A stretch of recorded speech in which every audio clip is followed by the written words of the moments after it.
Good evening, everyone. Good evening. Everybody's a will. Just woke up. Everybody responded. Not very common. People are always sleeping when it's time. So, welcome once more for our meetings on Mondays, and every second Monday of each month we have our meeting in English. And tonight is not going to be different. I'm going to be here in a few minutes after Lucas, reading and briefly making a comment about message 161 from the book Our Daily Bread. And then after that, I'll be here with talking about the gospel according to Spiritism.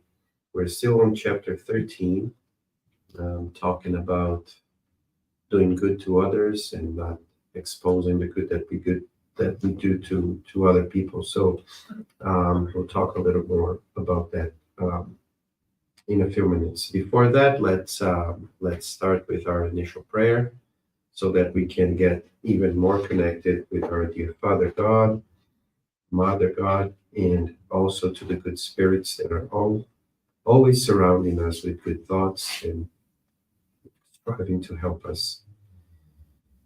So we would like to start by thinking about our Master Jesus. When he was here with us, not only teaching with words his message and God's message, but doing whatever he could so that we could leave a mark for us to see on the examples of other people how we should learn to love one another. So, dear Jesus, thank you for your patience. Thank you for your help. Thank you for your blessings to all of us. We would like at this moment to open up our hearts so that everything that you send towards us through the good spirits that surround us may go deep within our souls, rest there, illuminate, so that we can be the light that you believe we are. May tonight's meeting be one of those where we can recognize ourselves, think about ourselves in action, walking right by your side and doing the best that we can. Help us in our walk. Help us with our words, with our thoughts. And thank you for all the help that you gave to us at all times. So be it. Yes. So let's invite Lucas so that he can do his part.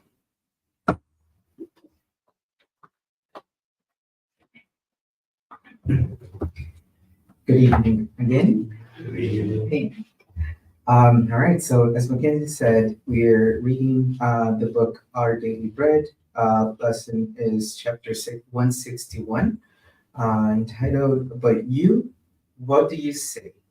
So the message from the gospel that Emmanuel chose very wisely for us to discuss today is in Luke 9:20, and he asked them, "But you, who do you say I am?" So I'd like to start here just by giving you some context on how this happened in the gospel. So basically, with my own words, Jesus is talking to some of his disciples, especially Peter here, and they're all speculating, talking about who they think Jesus is. So I thought it was very interesting because we can see they are talking about reincarnation. So Peter, the disciples are talking about, speculating and saying Jesus is Elijah or John the Baptist, and then Jesus turns to Peter and asks him, like, but you, who do you say I am? This is very profound because it invites us to think about who Jesus is to each one of us, right? And the image of Jesus to Peter then, and what Jesus is to us this day. So I'd like to start with that message so we can read and better understand what Emmanuel explains as well. So, in those words, go like this: same discussions proper to the world. There will always be writers and scientists ready to examine the master according to the guidelines of their purely intellectual impressions from the perspective of human presumption. But these friends have not had contact with the soul of the gospel. They have not gone beyond academic circles, nor have they risked their conventional titles on a dispassionate excursion into divine revelation. So, of course, they will continue to be deceived by the vanity, prejudice, or fear that is typical of their transitory manner of being until their lives are really renewed on the path of life everlasting. Nonetheless, with sincere and faithful disciples, the question posed by Jesus takes on singular importance. Each one of us should have our own personal opinions regarding the wisdom and mercy with which we have been blessed. Meaningless conversations regarding the Christ are suitable only for spirits disoriented on the road of life. We, however, are responsible for our inner testimony to the Lord because we are direct beneficiaries of His infinite goodness. Let us meditate and renew our aspirations according to His gospel of love, recognizing the improper, impropriety of mutual interpolations with respect to the Master, for the sublime questions comes from him to each one of us, and we must all know him in order to incorporate him into our daily chores. All right, so as Emmanuel starts this this chapter talking about scientists and many of those who know a lot about Jesus, but they don't live according to what they know. And right after that, he also says, and I think it's when I started saying it was very wise of him to do this, he mentions that they will typically, they will they will live like this until their lives are renewed on the paths of life everlasting. It's very interesting because once I heard someone talking in a talk about how scientists are very important to the progress of humanity, right? The fact that they are like this, sometimes blind to Jesus and to everything, is extremely important because it leads them to keep questioning and learning about things that we sometimes just believe, but they don't. This is why many important things are found and discovered in the world, right? And Emmanuel says here, they live their lives until they are renewed on the path of life everlasting. It's very interesting because Emmanuel brings them as not knowing the gospel, but then tells us they will also get there, right? So he briefly talks about our progress as spirits, right? The fact that we start not knowing a lot or blind to the gospel, to love, just like we are nowadays. We still are, We still don't know how to love as Jesus taught us, right? But he also tells us that we will get there someday, right? Just like these scientists who are blind at this moment, we are also blind. We'll get there someday. But then he talks about, and this I think it's very special to me, because Jesus is unique to each one of us.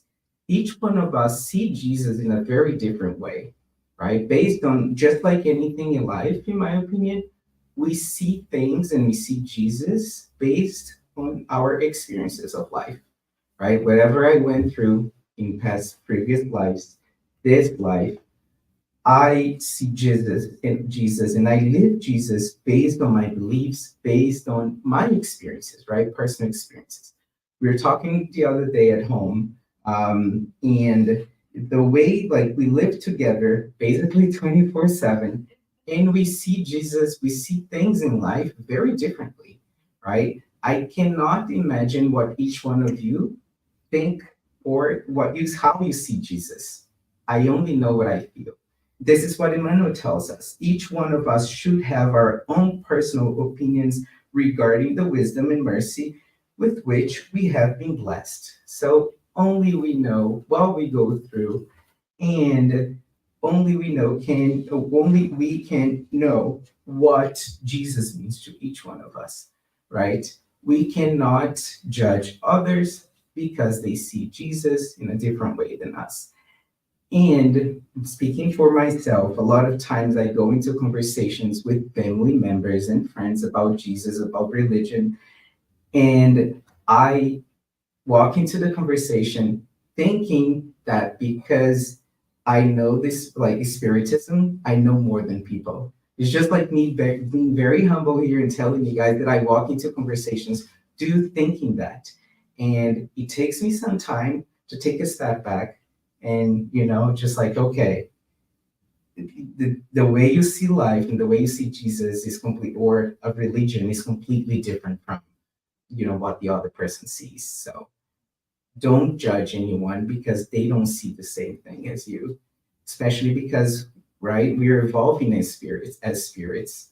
We believe in this. So we believe that each one of us will see Jesus at some point, or God some point, the very same way. How long will it take for us to get there? Only we know, right?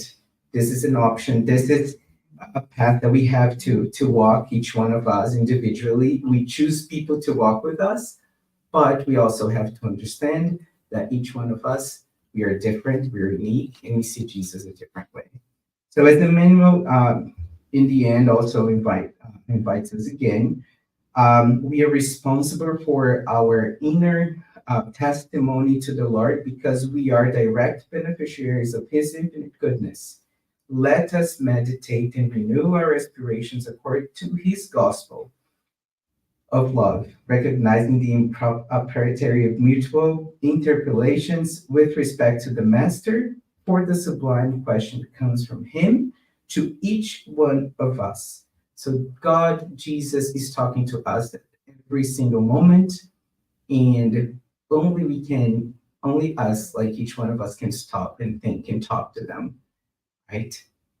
We cannot use others as an example of, or try to convince others based on our beliefs of what the master is, what he expects of us. And we also talk about love and how he expects us to love like he taught us. But at the same time, we have to respect that each one of us sees this differently. We understand love differently. So therefore, we will understand God and Jesus differently. So I'll end here.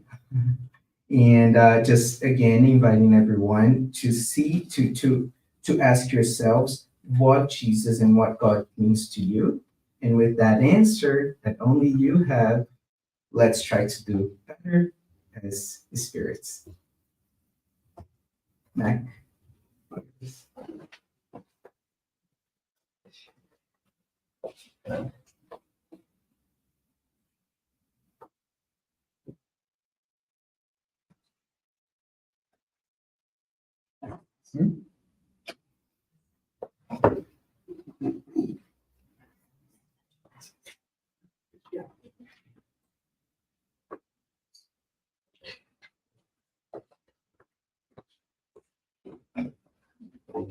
Jesus. It's very interesting, this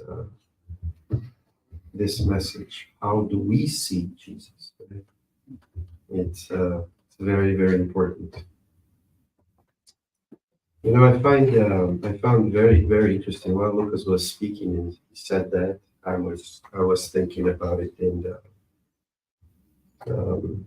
something that I was saying, I think last week. I think I don't know exactly for what reason, but sometimes it is hard for us. And I don't know if it's for you or not. And when I say us, I'm mostly talking about myself, but it is sometimes very hard when we're reading a message like that one that Lucas just read, how he started. It is very hard for us, or for me, to sometimes put myself in the place of what the message wants to tell us. Like when we hear that message from the gospel, and they say when Jesus asks Peter, "What do you say about me?" Right? Like you started.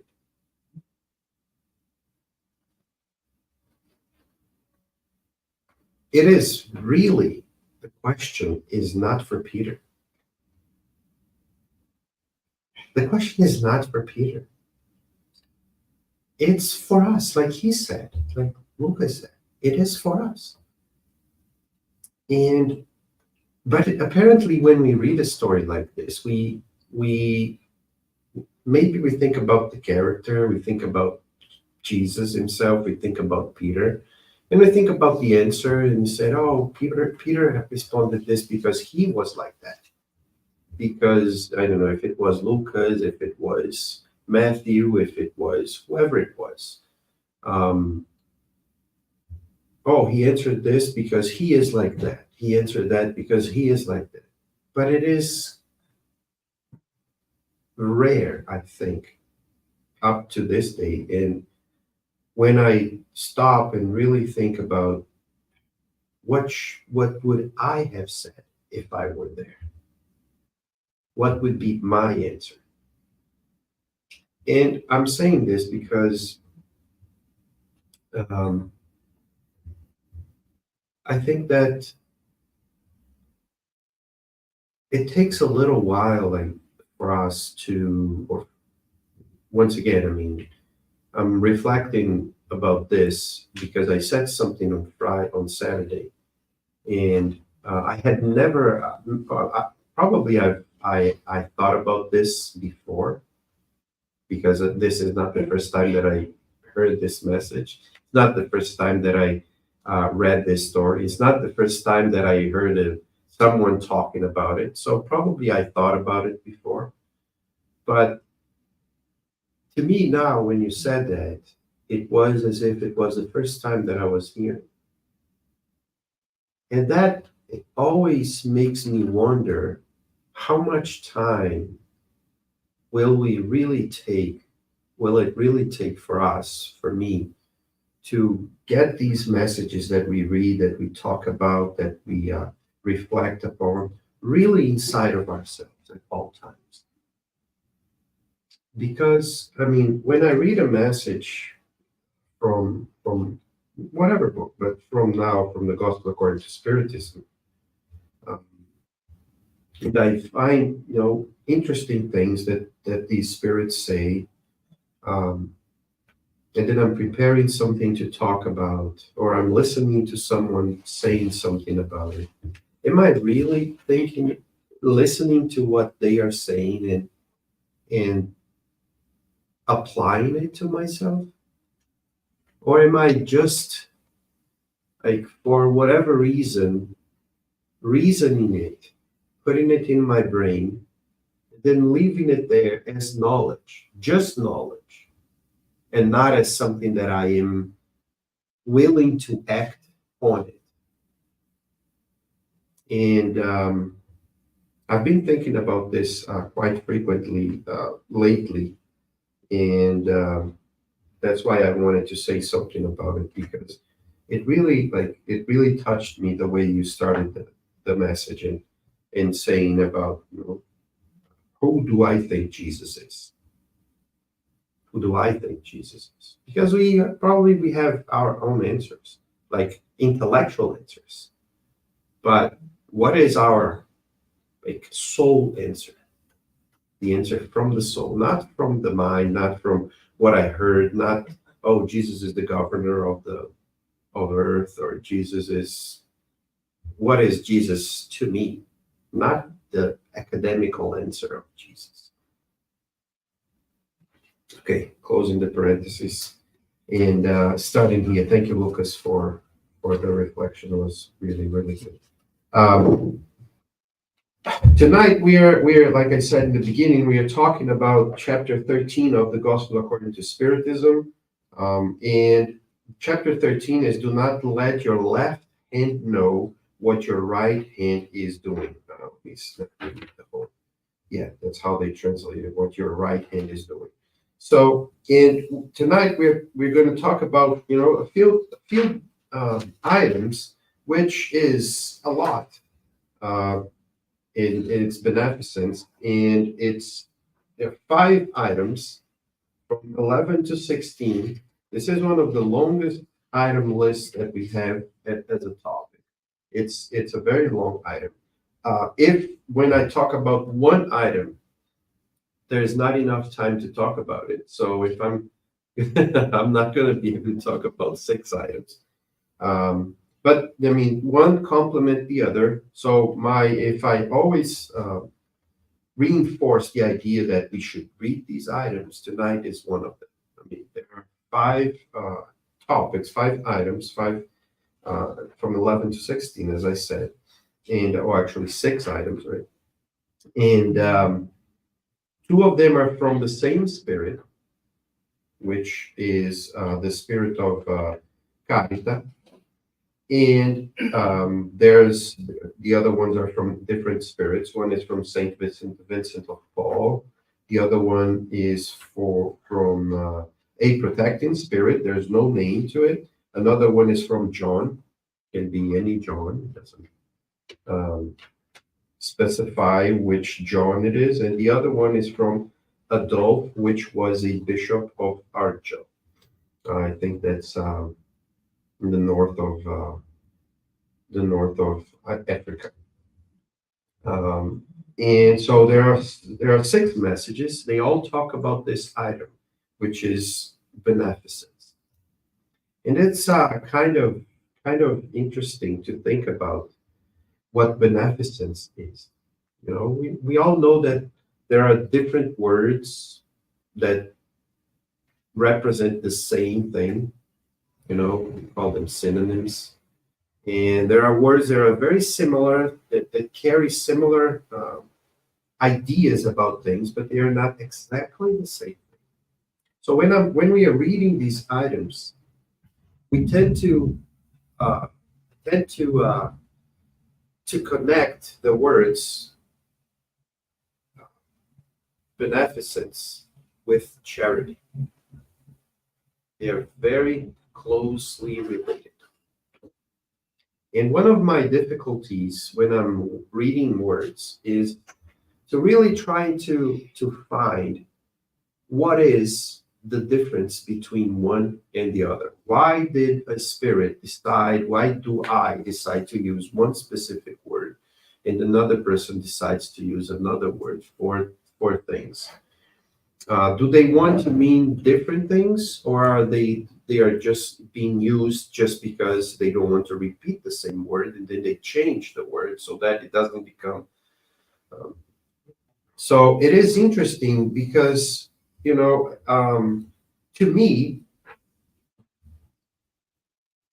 if Kardec chose to put the word beneficence, because 2 chapters later there will be one chapter that's totally dedicated to charity. Without charity, there is no salvation. That's the title of the chapter, right? But before going into charity, and while he was while he is talking about, do not let your left hand know what your right hand is doing. He, of course, is going to talk about charity, but he's still getting there. You know what I mean? It is as if he's paving the way to get there. So he doesn't want to talk only about charity right now. He wants to talk about something else. So when he chose the word beneficence, to me, it means something. It means that it's not necessarily charity that he's talking about. That there's like a nuance, that there's like something that's a little different, and he wants us to think about it. Think about this subtle difference, if there is any. The subtle difference between what is beneficent, being a benevolent person, and to be a charitable person. Is there any difference? Does it matter? I'm not going to be one philosopher here to decide what it is. It's something for us to learn, for us to think about it and then decide. But I'm going to right off the bat say that the spirits, and Kardec chooses beneficence as the word, but the spirits in their messages, they use the word beneficence here and there, but all of them go and move to charity. All of them go and move to charity. As if they are, which they are, very closely related. Beneficence and charity are two things that are very closely related. But it is as if when they're talking about charity, they open up. They make it wider, as if charity is bigger than beneficence, as if beneficence is one way to get to be charitable. And once again, I don't want to be, and I will not be philosophical about it. I'm not a philosopher, and I didn't study this from a philosophical point of view. But when I think about beneficence, and this is my perspective, when I think about beneficence, I think about especially when I'm thinking about it in English, as I'm doing right now. When I think about beneficence and I think about the word charity, I think about charity. To me, in English, has that connotation of a place that does charity. Oh, that charity, it's a place, it's something, which is different than the concept of charity that Kardec and the spirits talk about here.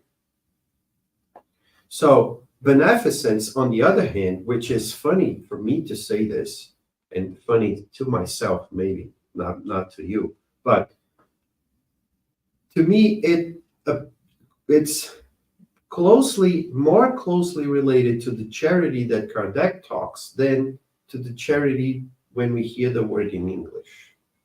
I don't know if I'm getting too confusing, but that's the I think that's the issue with some words and some that when we talk about translating things, how things are very hard to be correctly translated. Because when we say some stuff in English, it doesn't have, and we translate just word by word, it doesn't necessarily has the same weight, the same power when we get it from what we learned in Portuguese or in French or in whatever language. It doesn't matter. Languages, every single one will have its own things. So when as I'm talking and I'm trying to think about beneficence, not with what I grew up with thinking about beneficence in Portuguese, but when I think about beneficence in English, I have more of that feeling that a person that that's using the word beneficent. It's using more the word like as we use it in charity in Portuguese in Brazil. As if it's something that really comes from within. It's not just necessarily something that goes out. It is as if when you're doing charity in English with the word charity, it is as if you're just like giving something to someone. No, take it.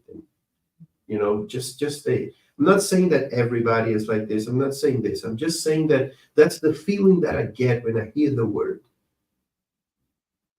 That if we use the word beneficence, it will have more of that feeling of, okay, I am there because I want to be there. That I really want to help. And as I was reading and going through searching some stuff, when I looked for the word beneficent, I found lots of images of nurses and doctors, which is very different. It's very different. And that made me think. And made me think even more of that idea that of that being charity, not just because of word, but because of care. The idea of caring for the other, the idea of being there. And I was reading something about some ethics of nursing, for example, and they were talking about how should I be beneficent when I'm taking care of a patient, when I'm there, And then one of the lines said, you can remember that when you are responsible for that patient, and remember, a nurse is receiving money to take care. It's not like a voluntary work, not all the time, at least. So at least not all the time. Maybe one of, they find time and they don't charge for 1 hour, whatever, it doesn't matter. But it's their job. It's their job. But in the description of the work, or in one where they were talking about being beneficent or using beneficence to treat other people, it's one of the things said something like, when you are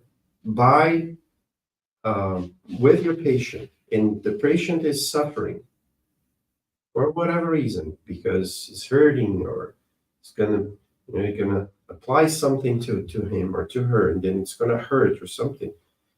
If you want to and if you feel comfortable, take their hand. And then he says, or the text says at the end, remember that you're there to care for the person. But the word beneficence is there in the text, and that's how I found it. I didn't find it because I was looking for nursing things. No, I searched for beneficence and a lot of images from doctors, and so it kept me. It brought me to a different state of not understanding, but of thinking about this idea that we talk about in Spiritism. At least I talk about it, which is when we're talking about charity, or when we're talking about beneficence, and when we're talking about, giving alms, which is, giving things to people that need. Oh, that person needs bread, so let's buy bread and give to the family. The person needs food, let's buy food. So that's giving alms. That's the word that's used in English. And especially if people are in really need, but really in need. But we all know from maybe listening a lot of times to people talk to other people talking about charity and Spiritism, that Okay, we can, and they also talk about this here in these items. We can give alms to people. We can give, stuff to people that are in need, and there is no big issues with giving. But one of the problems with giving stuff to people is that depending on how you feel and the other person feel, that interaction will be really bad. You may hurt the feeling of the one that's receiving. You may feel superior to the other one. So it's not charity in the end. Because charity is not just the idea of giving something to the other person. If it were, I mean, you can just send a robot and nobody knows. Just send a robot to give stuff, or then just a drone these days and drop stuff. Right? It can be, and it may be even better than to just go and then feel superior to the other. The other person will not know, and then it will fall from the sky, and it will be, God gave it to me. So the idea is not just, it's not the part of giving or giving something material, but also it's not the idea of giving your time. Because we can come here to the Espírita Center, right? And then I say, oh, I'm gonna go there. I'm gonna give some passes to people, or I'm going to I don't know, clean the Espírita Center, or I'm gonna give a talk. But then I come here, and then before leaving home, I said, oh my God, I didn't want to go. I don't want to go. I'm gonna see that person there. I'm gonna see that other person there. People that are coming here will benefit from it. It doesn't matter. People will benefit from it. So the good that I'm doing is fine. I'm gonna receive something from it, right? But is this charity? I mean, in a deep sense, I'm not saying that it is not, that we should stop doing it. No, I'm not saying that we should stop. Even if we're feeling this way, it's better to come. Let me say this. It's better to do it. Oh, I'm going to help those people at the hospital that I'm volunteering. But that other guy, that guy that I helped, and then you start complaining. But you go there and then you do a lot of stuff, and people will be happy because you did it. You were there, you filled out a place that it's good. It's something good, and you should go and you should do it. But how much are you really doing that because you feel that there's and what is the fulfillment that I'm feeling? What is the thing that I'm getting back from it, really? And why am I doing it? Once we understand it, but more importantly, once, like I was saying in the beginning, right, talking about the message, when I really get it, when I really understand it from the bottom of my heart, it will be completely different. I may be tired one day and I don't want to go, and I don't go. But it has to be, it needed to be, the closer we get to understanding what love really is in that sense of charity, the more we will do things because it makes sense to the soul, not just to the mind. For a while, we're still in that position of, okay, I have to go because I have to go. I have to go because I need it. I have to go because one day I will go because I will go. I will go because I don't even know why. Because it makes sense. It makes sense. And then when it makes sense, I may still get tired. And even if I'm tired and I can go, I will go. Because it makes sense in some place that it's hard even to describe. It's hard to to say what it is. You know, when we are trying to explain something to someone, and I love this scene from a movie, and probably I use this example here a few times. Uh, don't remember when and if it was in English or not, but there's this movie that I really love. It's called Contact.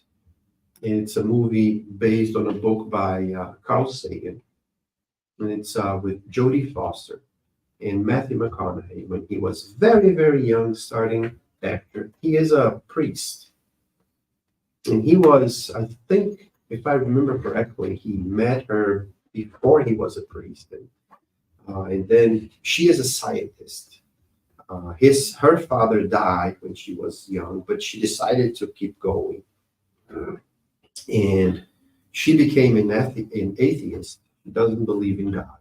But then comes this priest, and they're talking, and he is very attractive. She is very attractive. So in a movie, there's this little like tension in between them. But he's a priest. It's nothing's going to happen. And they are talking, and she is very passionate about not believing in God. While on the other hand, he of course believes in God, and he explains it. And then she starts like saying a lot of things why God doesn't exist, and she is very hurt because her father died, and so it's one of those questions, right? Why did God took my dad away from me when I was young, and so on. So I don't remember the full dialogue, the whole story, but this is the context of this conversation, right? And then he stops her at one moment when after she says a lot of things, and then. She asks him to prove that God exists, and then he stops her and she says, "Okay." He asks one question: "Do you love your father?"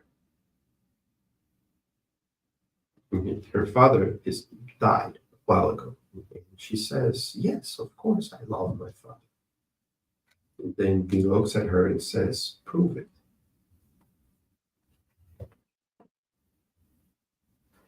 How do you prove that you love someone?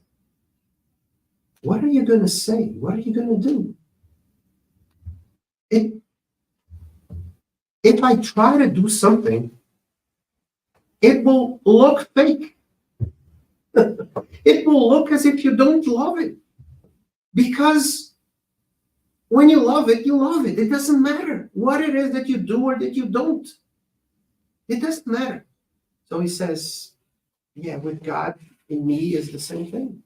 How can I prove that God exists or that I love God, or how can I do it? It's something that's on the inside. And this is very, very hard to explain in this sense of what beneficence towards charity is. When Kardec asks the spirits in the spirits book,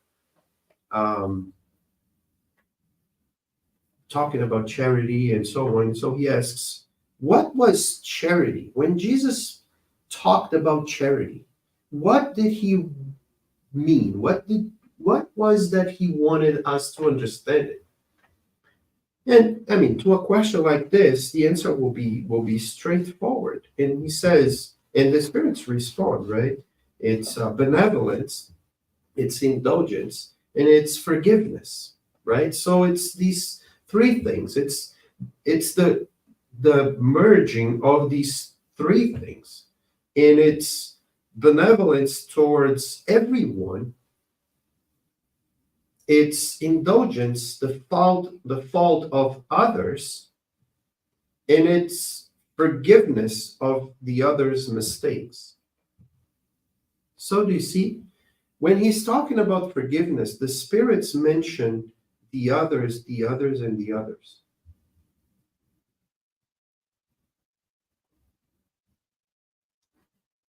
And I know this is very hard, and I've been struggling with this for a very long time. I mean, when I say I'm really talking about myself, because I hear all the time all the time. People saying this, love one another, love the other as you love yourself. Oh, you need to learn how to love yourself to love the other. Okay. So what comes first? And I asked myself, I really struggled with this. What does it mean to love yourself? And when I ask this question, I'm asking the question just like the question of, do you love your father? Prove it. I'm not asking like a philosophical question. I'm asking a question about, how do I know that I love myself? And then I ask another question. How do I know that Chico Xavier loved himself?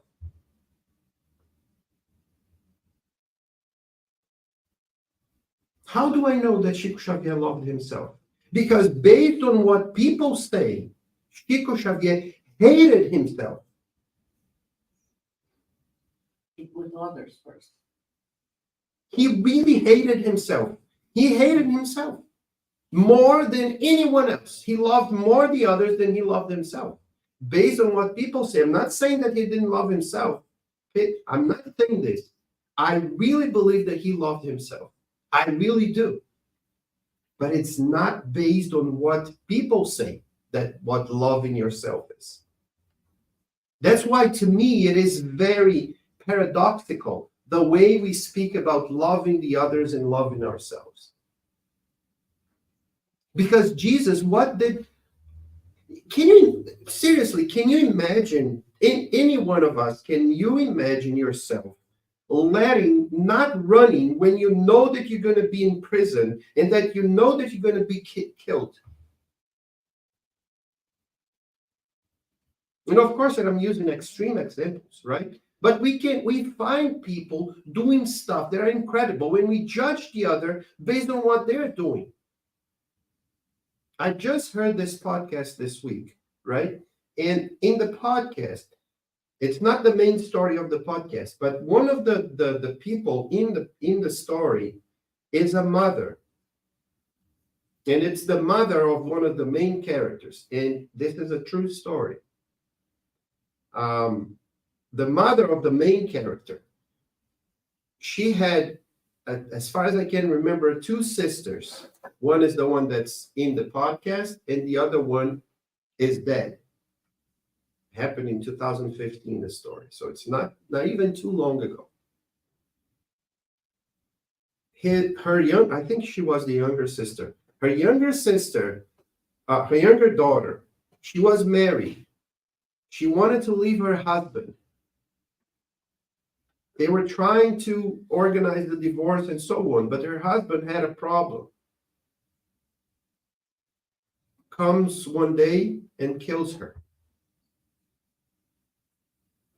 And tries to kill himself, can't.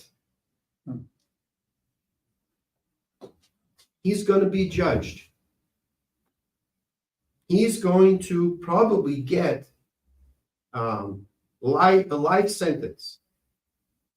The mother goes to the jury, asks to be a witness, not against the husband, but for the husband. And because of her testimony saying that he was a good person, he only got 5 years. She said, and she says that in the podcast, she said that if I had not done that, I would have not be, can't remember exactly the words, but it is, my life would have been a misery. I would be feeling bad for myself for my entire life because I know that he was going through problems. And he didn't do that because he was an evil person. He did it. He paid what he did it. But I'm good with my conscience. And I'm pretty sure that my daughter on the other side, whatever she says, she is not mad. I guess we all heard stories of people, and there's a story here in the United States that I saw a while ago of a mother that lost her son. The guy was in jail for 20 years or whatever it was, and she was visiting him all the time. And she adopted him, the murderer, as her son. When he left prison, they started working together to propagate forgiveness. Can we do this? Yeah, here in the United States. Yeah. We have stuff like this everywhere. My question, and my sincere question, and not to you, not to anyone, but to myself, is would I be able to really understand that this is one of the things that it's right there in the Spirit's book? What is charity? It's forgiveness. It's one of the things, and we talk about this all the time. I'm not saying that we should be perfect next to tomorrow, that we should be able to do this. That's not what I'm saying, because it is hard. It is step by step for us. It is really step by step. But if we don't think about these things, and if we don't prepare ourselves to stuff like this family of the podcast, they were living a normal life. And then this guy enters the family, and then I'm not even talking about this. This other story is like 5 minutes in the podcast. The podcast is totally different, goes towards a different direction. But what I'm saying is this other guy, which the story is about, he comes and messes the entire family up. It could happen to any of us. How would we deal with stuff like this if it happened to us?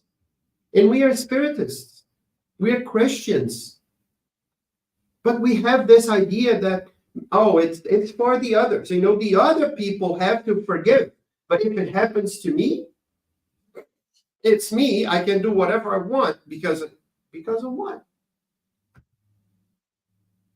So the message here, asking us and talking to us about beneficence, they talk about, giving stuff to people.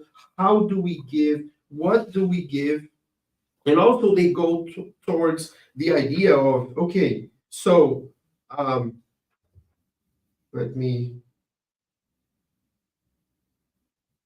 and then one of the spirits here, and I highlighted here to get it. This is from Carita, which is this one of the spirits, and she has two messages here in this item. And she's talking to us because she says it specifically. You who are spiritists, she points it right at us, can be charitable in the manner in which you behave towards others who think differently than you do.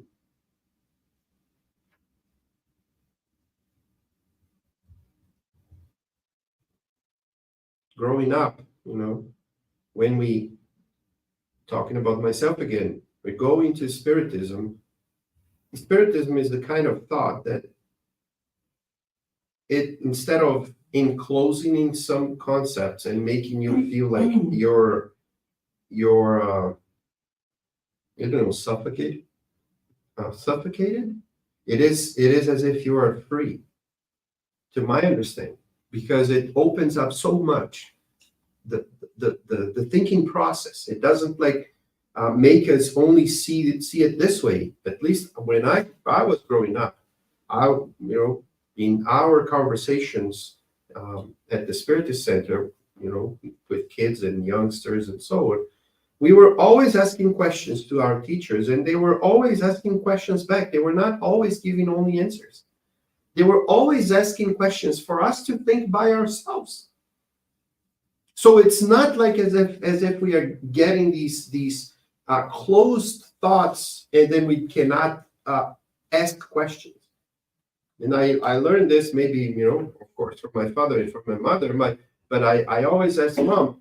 She was Catholic growing up. Her whole family is Catholic. Her sisters, her mother was Catholic. Everybody basically is Catholic on my mom's family side. And I asked her, why did you become a spiritist? And she says, people, she is the youngest of the sisters. But I was there, and then people were, in Catholic school, and they were saying stuff, and then I would just start asking questions, and they would get mad at me because I was asking things that they didn't want to answer, or they couldn't answer. The answers make no sense, and so she had that free spirit of asking, and I think that's what she made me and some of my brothers and sisters, and we are kind of restless. We want to know more. We want to understand why.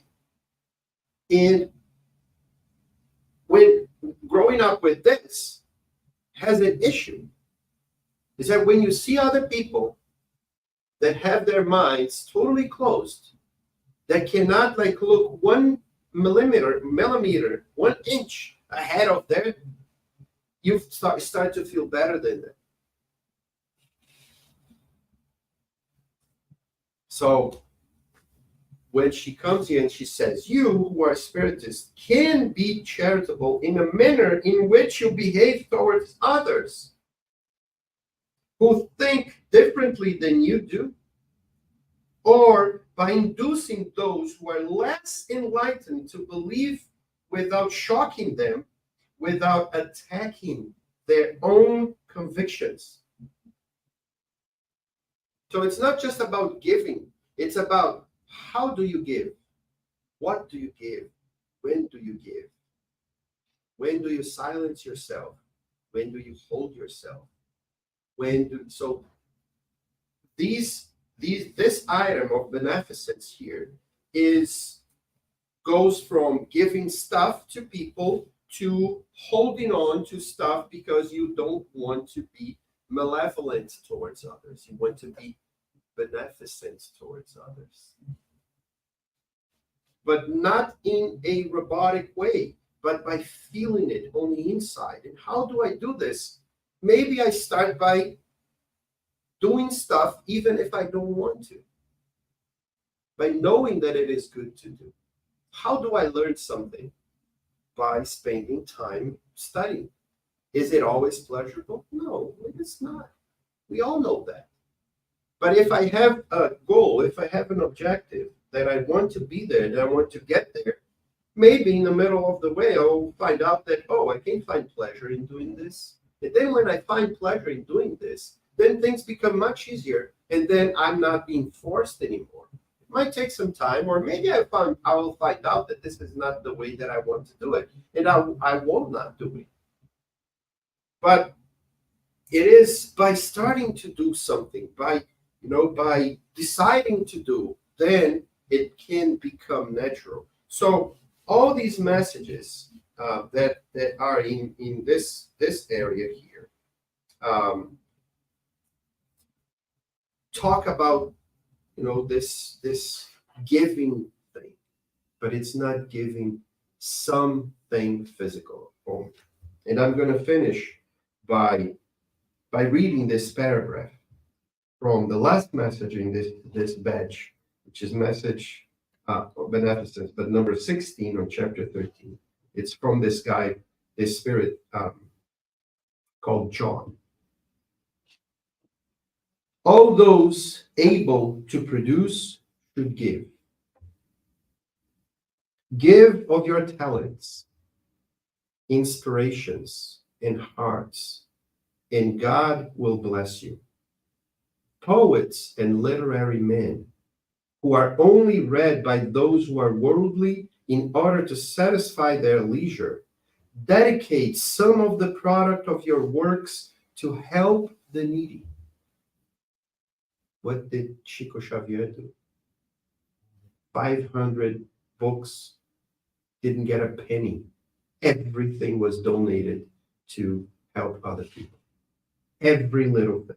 Painters, sculptors, artists of all kinds, may you too use intelligence to benefit your fellow beings, for your glory will be no less, and some of your sufferings will be avoided. Everyone can give. Everyone can give. It doesn't matter what it is.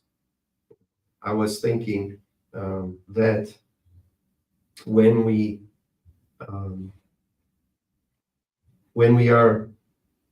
become a better world, not when we transform, when the world is transformed, because the world will never be transformed if we don't transform ourselves. When the world will be different, if we have half of the world able to help half of the world will already be better.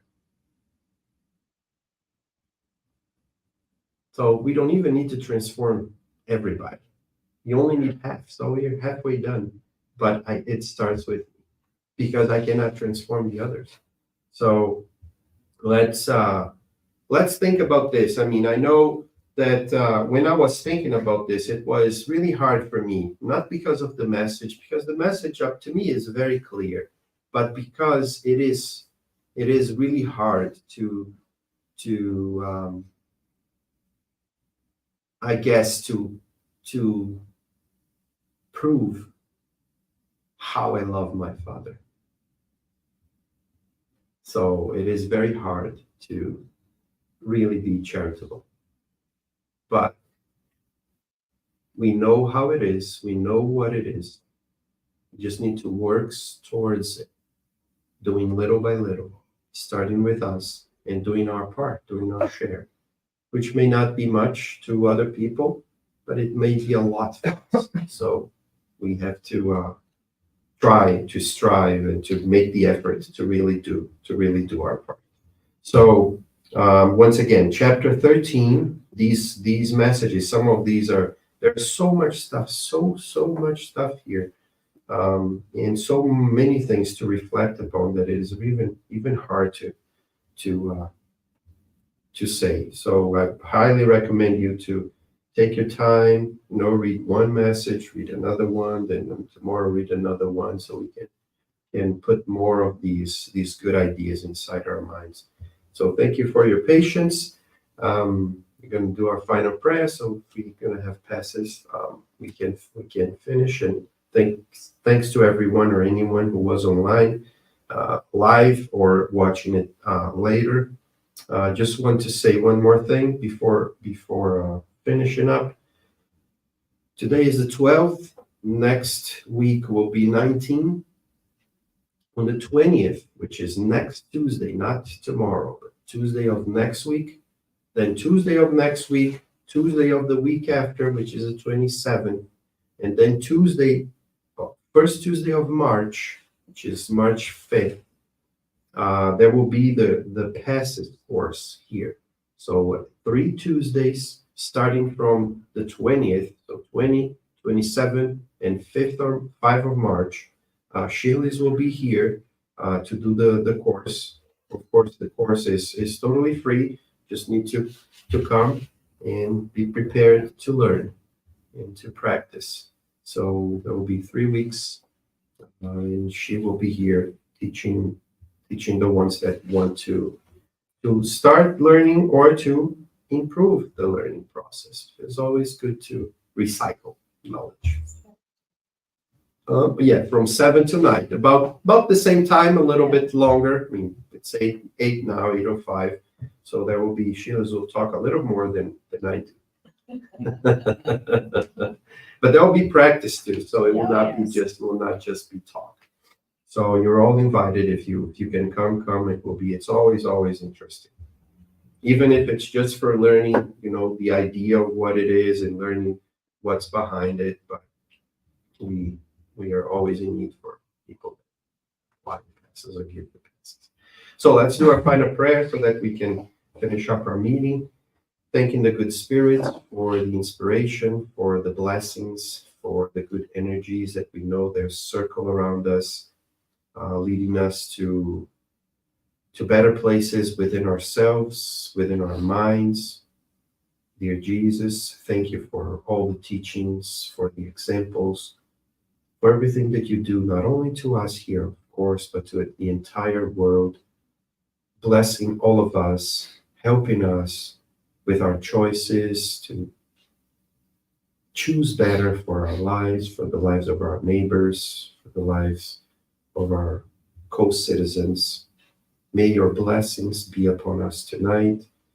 May we go back to our work or to our homes full of love and joy, so that we can, when we meet other people, we can pass on your love and your joy onto their lives as well.